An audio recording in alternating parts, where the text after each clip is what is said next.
नमस्कार. Times of Maharashtra news चॅनलमध्ये आपलं सर्वांचं स्वागत आहे. महाराष्ट्र सरकारने धोकादायक कारवाया प्रतिबंधक कायद्यात सुधारणा केली. मुंबई महाराष्ट्र सरकारने धोकादायक क्रियाकलाप प्रतिबंधक सुधारणा कायदा 2018 मध्ये मोठा बदल केला आहे आणि त्याची व्याप्ती वाढवली आहे. महाराष्ट्र सरकारने धोकादायक क्रियाकलाप प्रतिबंधक सुधारणा कायदा 2018 मध्ये मोठा बदल केला आहे आणि त्याची व्याप्ती वाढवली आहे. आता ते बेकायदेशीर जुगार, बेकायदेशीर लॉटरी आणि मानवी तस्करीमध्ये गुंतलेल्या लोकांची देखील काळजी घेते.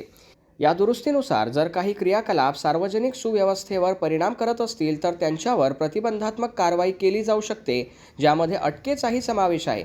या कायद्यात आतापर्यंत झोपडपट्टी मालक, अवैध दारू विक्रेते, ड्रग्ज गुन्हेगार, वाळू तस्कर आणि काळा बाजार करणारे यांचा समावेश होता.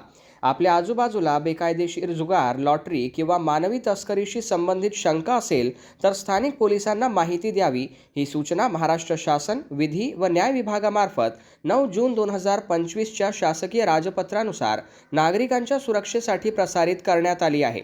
सरकारी लॉटरीची तिकिटे खरेदी करा आणि बेकायदेशीर लॉटरीच्या तिकिटांपासून दूर राहा.